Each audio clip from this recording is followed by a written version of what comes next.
to week 3 of our True Woman 201 book study. This past week we covered the chapter on honor.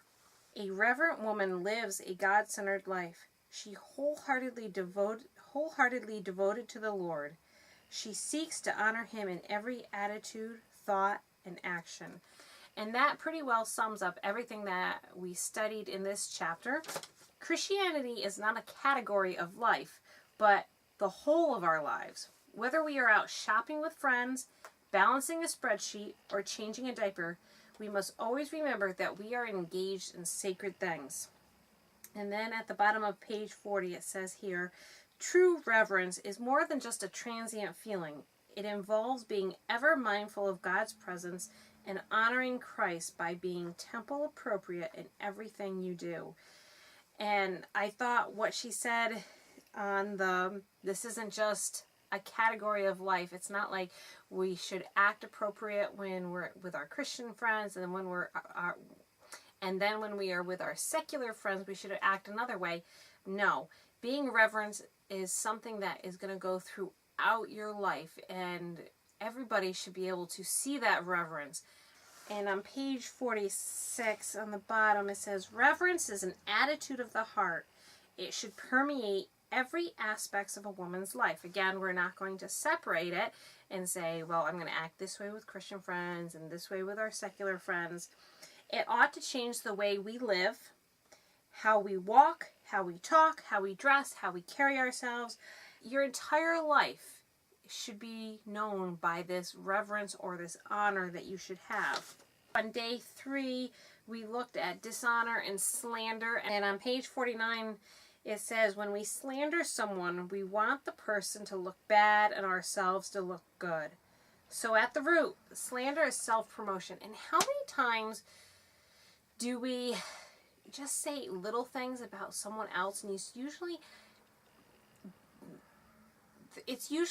just a little bit of bad about someone, enough that whoever you're saying it to wouldn't think poorly of you for mentioning it, but would definitely think poorly of the person that you're talking about. And it just kind of gives you that feel-good attitude that, well, I definitely don't have a problem in that area. And when you think about it and when you boil it down, it's our pride that we're feeding. On page 50 at the top, it says, an irreverent attitude says, I am all that matters. It's all about me. A reverent attitude says Christ is all that matters, and it's all about Him. And I think one way to focus on the reverence and having that reverent spirit in ourselves is by having our daily devotions. And I know I probably sound like a broken record. I keep saying we should go back and do our devotions every day and reading our Bible and praying. But if we have that focus time with Christ every single day, we're going to feel that dependence on Him, and there's going to be less of that self-focus and more of that focus on Him and having that reverence that we're supposed to have. For day 4 and 5, Nancy writes on page 58 and 59 about irreverence in an older woman. Irreverence is a glaring blight on womanhood, and it becomes more unseemly the older you get. When you're young, the character defect of irreverence can be covered up with youthful energy, good looks, natural abilities, and personality. But as you get older, those things fade away, and the defects become more and more pronounced and visible. Women who have cultivated the inner beauty of a reverent spirit become more beautiful with age, but irreverent women get increasingly ugly as their physical beauty fades.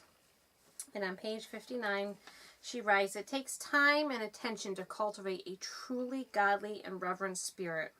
If you are not intentional about becoming more spiritually mature, godly, gracious, and reverent, you will likely become more narrow, bitter, whiny, crusty, and petty as you age. And let me tell you, go to any nursing home, go to any assisted living facility, any place where there are aged people, and look at the different personalities. You will notice there are really, really sweet people, And then there's the really old, crusty, miserable, cranky. No one wants to be around those people. And this right here is an example of that honor and reverence. This isn't something that we're going to just happen upon by going to church and doing our good deed every week. This is something that takes work. It takes effort. It takes prayer. Asking God to help us to improve our lives, to improve and become more godly and more Christ-like. Reading this made me want to work even harder at being a more godly Christian woman, because I don't want to be that crusty old person who has no friends, nobody loves them because they're so miserable, and you just die a very lonely death. And I don't want that for me. I want to be a very happy, upbeat person. So I was working on my memory work this week, and I don't know if any of you guys are working on it with me, but I was sitting in bed at night, and I said to Art, why is this so hard for me to memorize? When I was a kid, my memory was really good, and I could retain and pick up things just like that. Now I'm trying to do this memory work. It's like pulling teeth. And I said to Art, what is wrong with me? And he told me, that's what happens when you age. Not a beautiful thing. For this upcoming week, you will be studying affection as it applies to home and family.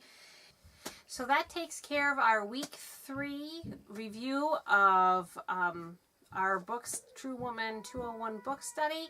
If you have any questions, please feel free to leave a comment. Also, subscribe to this channel to keep on top of all of these weekly videos. And we also have the Facebook online discussion group.